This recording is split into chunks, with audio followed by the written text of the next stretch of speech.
Hello, my name is Osset Rose. I am an energetic healer and embodiment facilitator, and I'm really excited to get into what we're going to be talking about today and getting to know the community as it grows.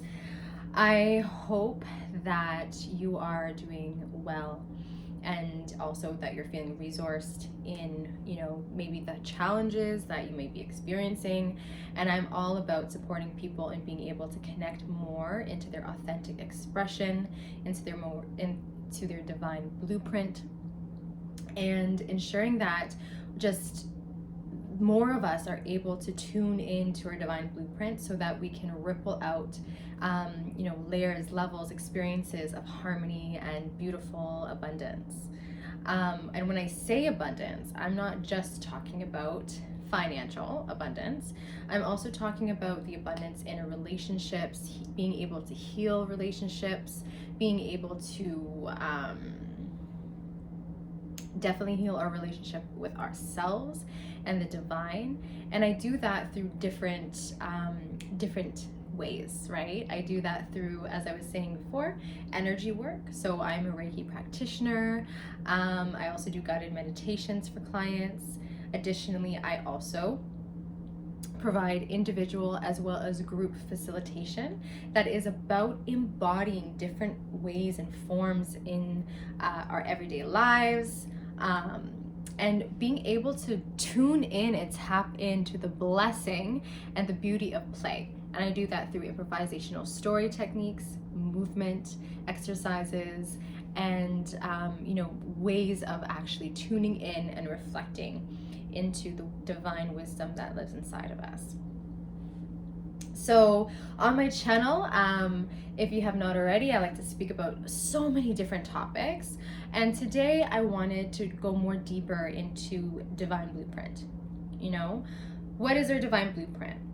And also to share, who right now I am supporting in supporting themselves and supporting each other and being able to tune in more into our divine blueprint. So today I'm talking about the human energetic field and the divine blueprint, and what can sometimes get in the way of us connecting to our divine blueprint, as well as some tools and techniques and just ideas and forms of thinking that actually get us to return back to making sure that our human energetic field is poppin' and that we are rooted in our divine energetic blueprint. So if you haven't, if the divine energetic blueprint is a new concept for you, I would definitely say look at my first video, which I posted, and you can get a sense and learn more about that there. So the human energetic field. Whew. All right. If we are healers, we, or even some of us who might be practicing biology, we might already be into this in different, healing techniques. But the human energetic field is essentially, another way of saying is the human electromagnetic field, is something that we all have. Okay, something that we all have. If you are alive, you have an electromagnetic field. We have, that's why there are machines that can look at the electric waves of our heart, can look at the electric waves of our brain, right? And even on a more, micro level, each of our organs are vibrating. Okay, so our lungs are vibrating at a particular wave, our liver, our kidneys, all aspects of our being, our cells, our bones even, we all are constructed of this force that exists within us.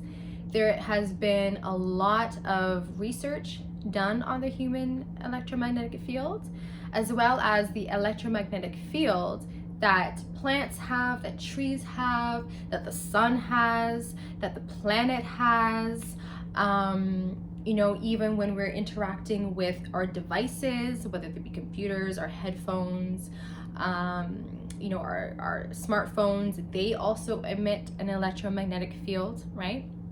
So the electromagnetic field, it crosses so many different fields of science, right? And I'm saying science as within the West, what we understand is, almost like physical science, right?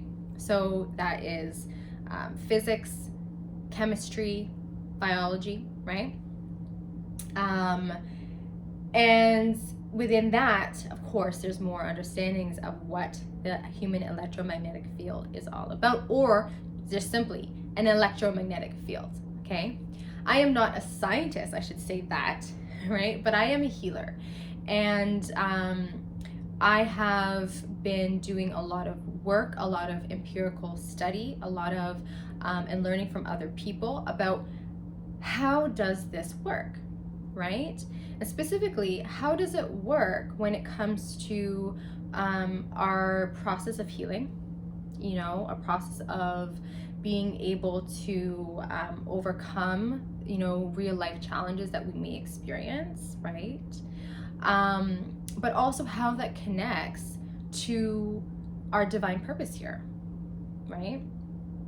And recognizing that there is a huge connection, and we cannot separate, right, our human experience from the social, realities that we live in, or the social,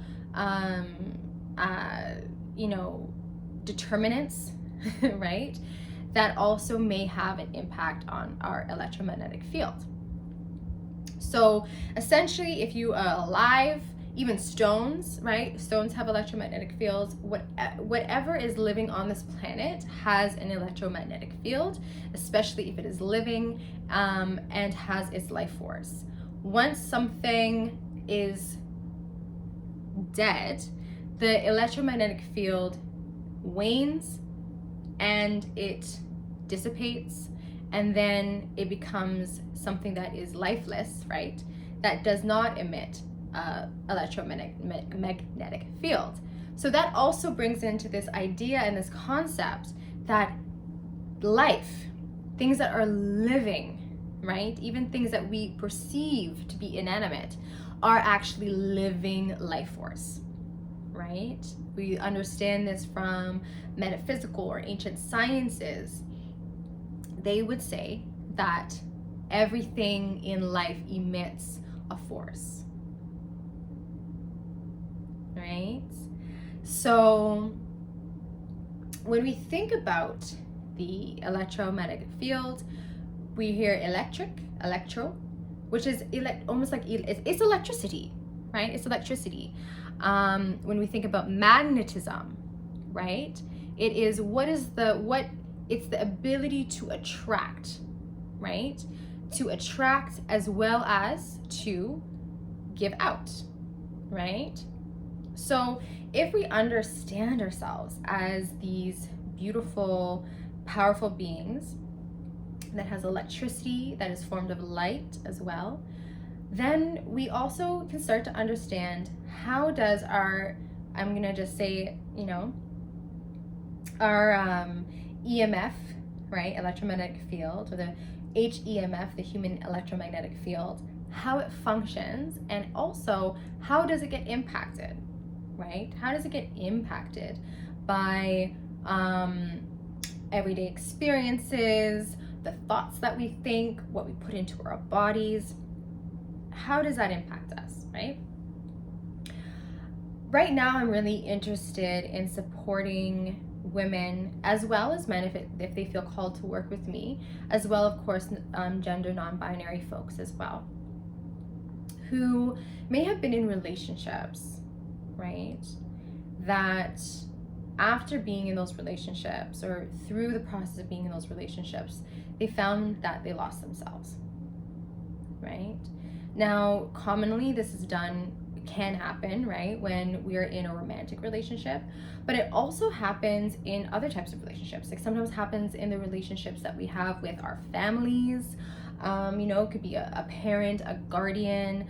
Sometimes it's also, with friends that we might have experienced that didn't honor us, right? And we might have had poor boundaries and we ended up losing ourselves. And I'm interested in supporting clients, right?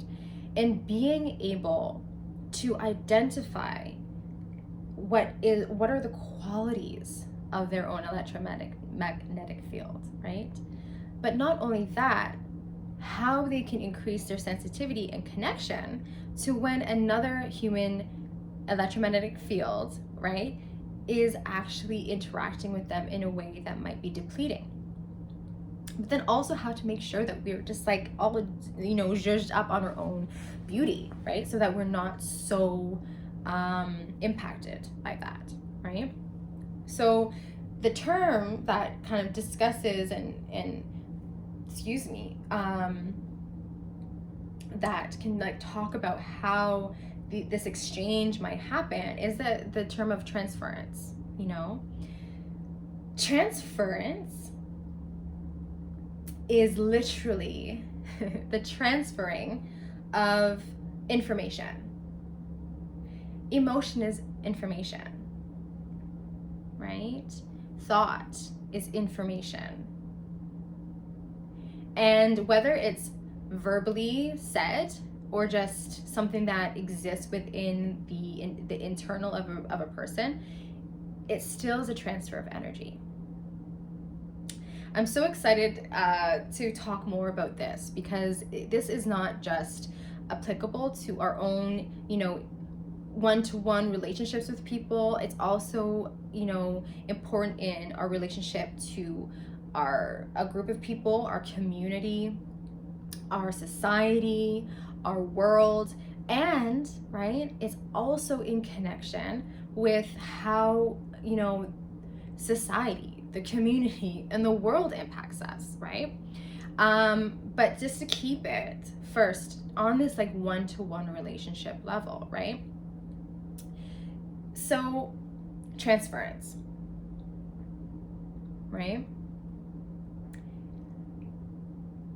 To kind of get into an example of it. So the earth, as we were talking about, has its own electromagnetic field, right? Whether we understand her like Gaia as a female or a feminine force, or we think about it like Geb, which is more of a masculine, protector, providing force. It has its own weather, right? When it's rainy, a lot of people can say, oh, I feel so sad today because it's so gray, right? Or when the sun pierces out, people feel exuberant and amazing. There's a transfer of energy that is happening between the self as well as the natural environment. When we go into a mountain, right? We go on top of a mountain, we feel clear, we feel almost like there's a level of clarity that has this particular quality, right? Again, that is data and information that is being transferred to us, that our electromagnetic field is interacting with in a way, right? That we're able to access different parts of ourselves and different parts of understanding that actually helps us to perhaps find the right answers for ourselves, right? So when it comes to human beings, we feel each other, right? We know this, right? Like if I'm in a room and someone is upset and I'm a perceptive person, right? That energy it doesn't have to, and I think this is something that's important. The same thing with the weather. It doesn't have to impact us to such a degree that our personal field starts to, spiral down, right? But we can sense that, right? And when we attune to it and we bring more attention to it, it can start to impact and affect us, right? So when we're in relationship with people, right? And especially when those relationships have some level of closeness to us, right? The weather, I would like to say, of the other person can have an impact on us. And if we're in their weather pattern and not being attuned to what is the weather pattern of our own system, what is the weather pattern of what's actually truly happening for us, then we can start to absorb the weather patterns or the transference of the data, essentially, that is in their electromagnetic field that actually may not be serving us. So if we find ourselves in a relationship with somebody that depletes us, right? Or we find ourselves in a relationship with someone who doesn't honor us, who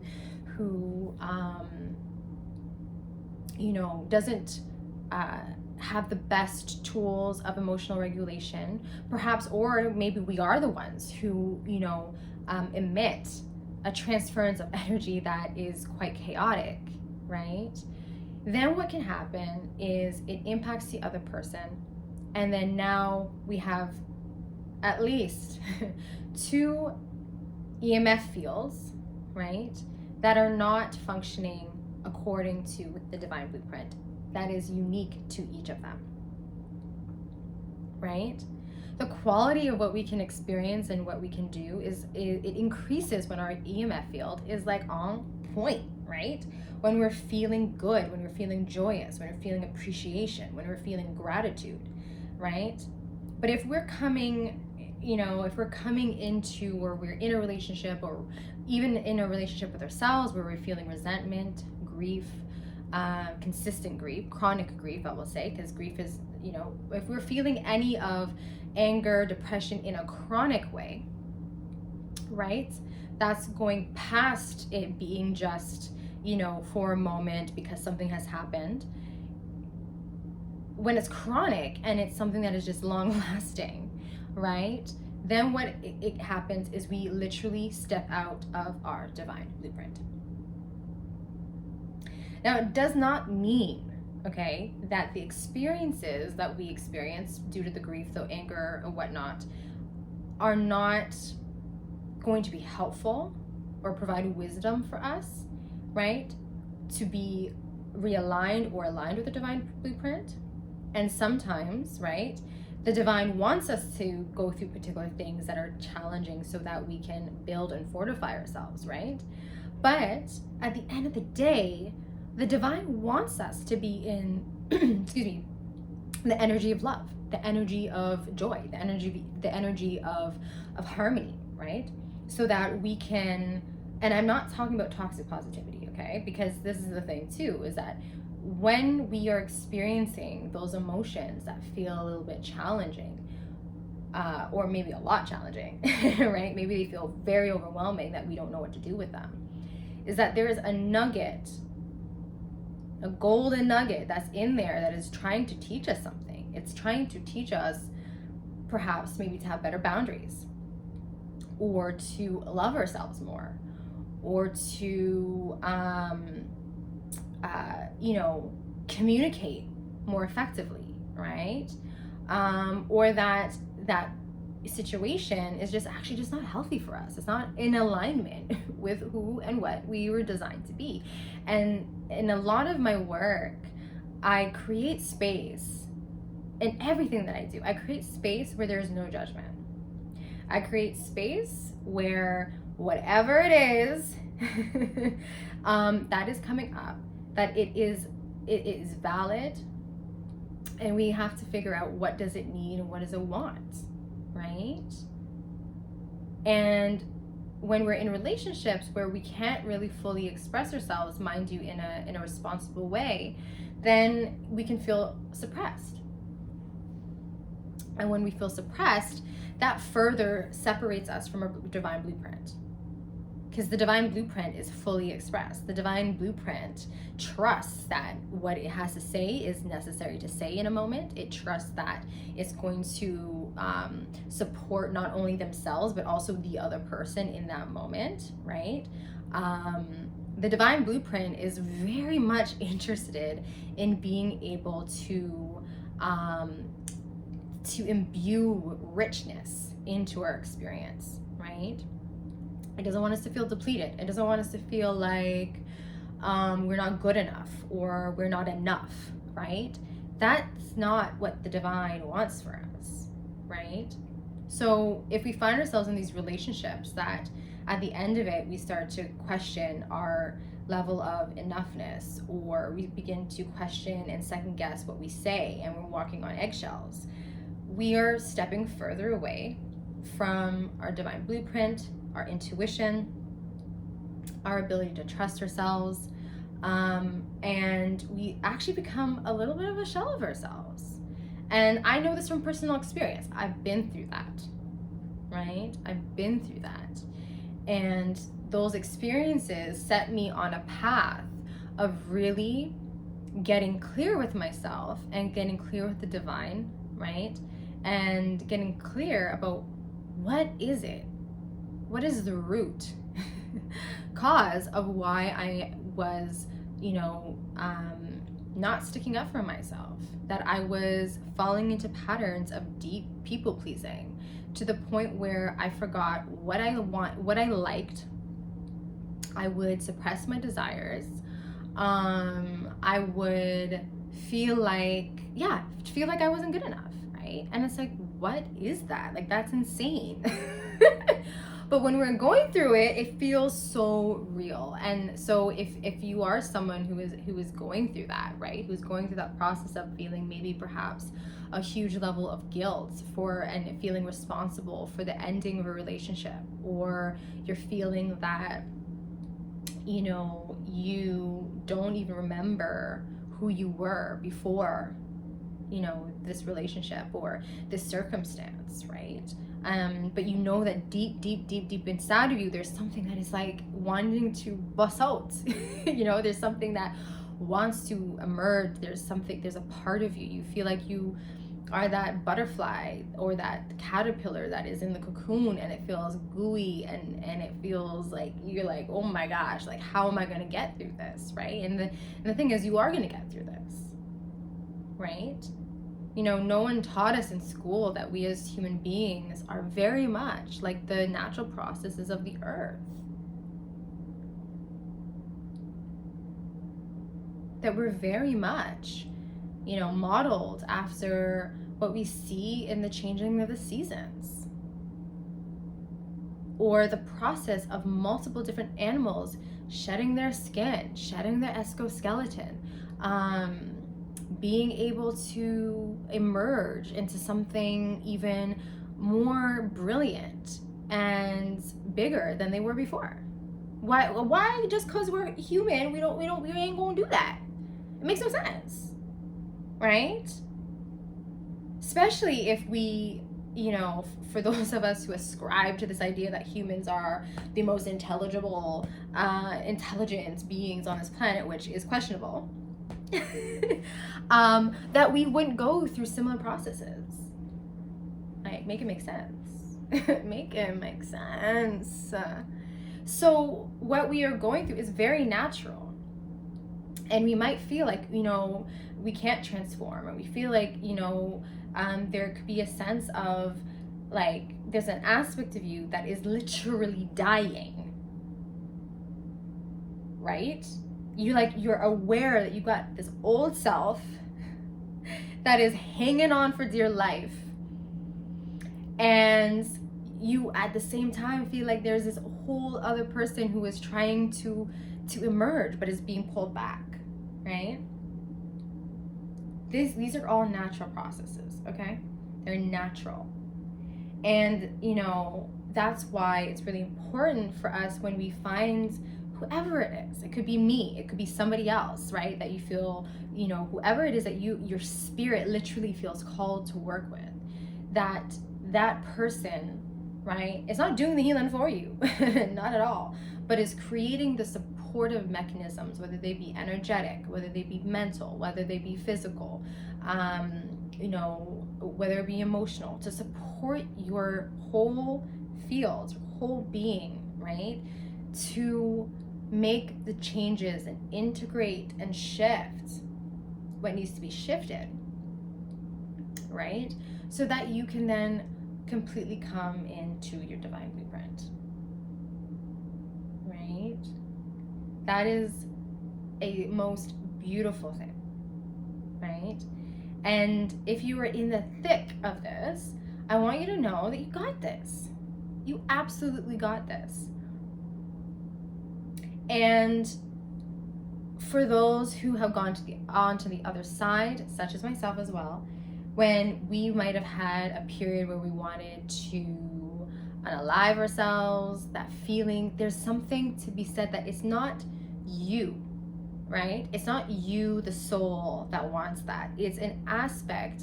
It's the old way of being, the old way of thinking, the old way of viewing the world, the old way of behaving that is literally coming to an end.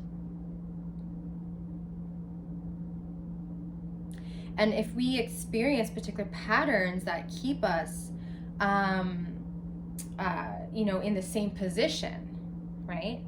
It could be multiple reasons why that's happening, okay?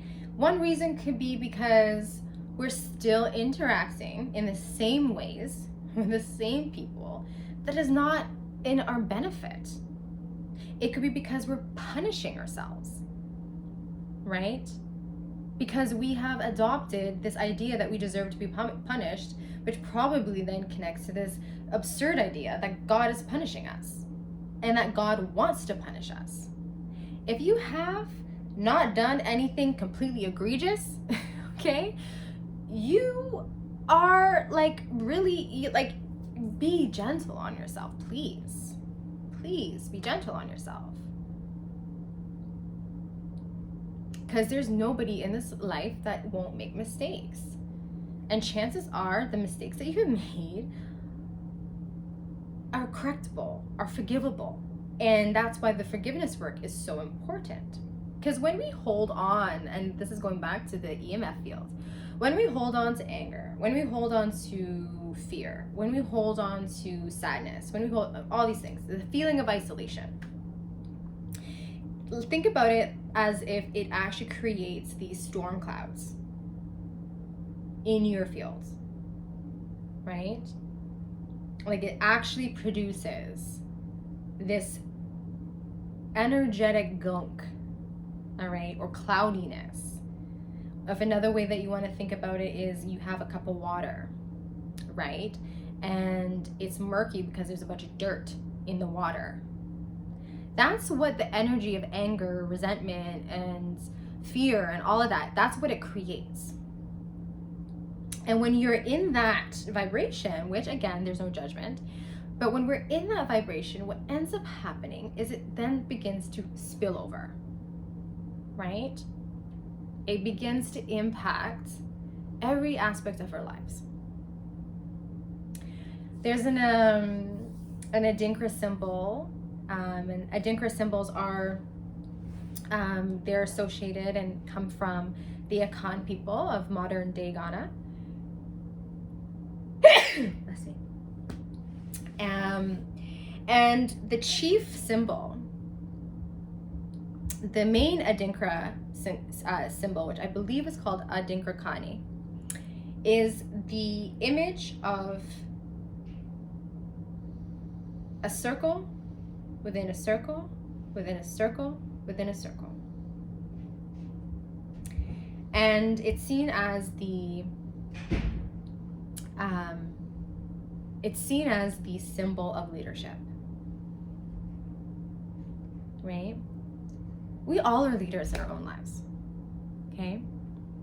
Whether you have a leader position, we're leaders of our lives. We're leaders of our everyday, we're leaders of our household, we're leaders in our communities, we're all leaders in some way, right? Even if we don't see ourselves as leaders.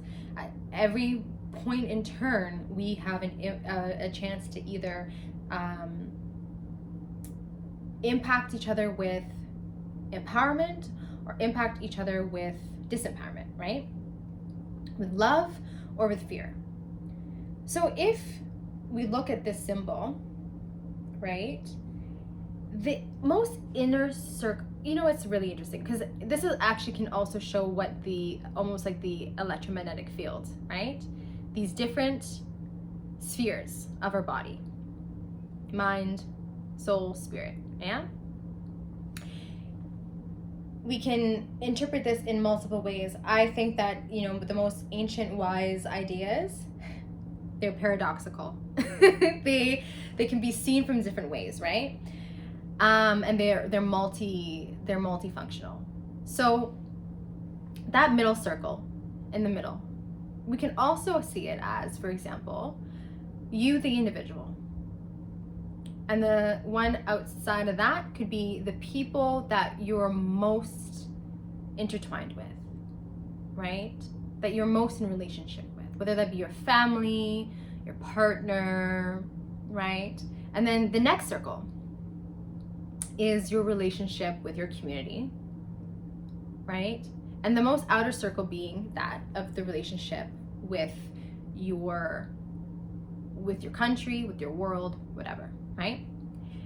Now, you little one in the middle, if you want to see it this way, you have the capacity, based on your thoughts, your beliefs, your behaviors, your perceptions, to actually impact your inner circle, your community circle, the world circle, and the society circle. Other way we can look at it is that the outer circle can also start to impact the society. The world can impact the society can impact the country can impact the community can impact the people that are in our closest circle, and it definitely can impact ourselves, one own, right? So I find that this symbol is actually a really good understanding of how the human electromagnetic field works, and how it individually works, how it works with other people, how it works in a collective, right? But I don't want us to feel overwhelmed by this. I would like for us to think about it in a way where we actually can see where we can empower ourselves and empower and believe in our ability to actually emit harmony, love, joy, appreciation, gratitude. And understanding that just like when we throw a stone into the water and it creates ripples out, that if we impact by cleaning and clearing our energetic system and coming into divine alignment, that then it supports, because we're leaders and we're examples of those who are most closest to us, that they can also do that for themselves. Then it goes to the community, because guess what? Our inner circle are connected to other people, right? And it just ripples and ripples and ripples and ripples and ripples out, right? The divine blueprint is incredible. It is ours, right? And I love being able to support people in being able to access that, right? In giving you tools that allow you to connect to your divine blueprint. Whether that be through energetic work, whether that be through embodiment sessions, right? It is all a part of our ability to actually inspire and enact change within ourselves, and therefore change outside of ourselves. And let me tell you how juicy that is. Not just juicy, it's important. It's very important. And when we understand and we humble ourselves to the ancestral teachings, the ancestral ways of being, right? The wisdom that they had before, even if they were experiencing very personal or collective challenges, they had tools. They had particular perceptions that supported us, and supported them, I should say, in being able to strive more beautifully towards liberation and freedom and justice.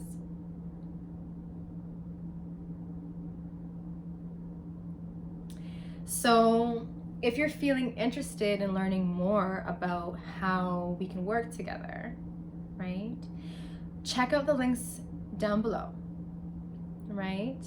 I am available for in person if we're in the same city, or if you want to have me come to your city, we can do it that way too. Additionally, I'm also available for online virtual experiences as well. And I really, really believe that this is the type of work that is of focus. And regardless if you feel like, yeah, you're the girl that I want to work with, right? Or you're like, you know what? It's okay. But I'll find my way, right? That this work is so important. It's so important. So I really appreciate getting the opportunity to talk to you, right? You can follow me on Instagram at @AusetRose_. And I look forward to talking to you again soon.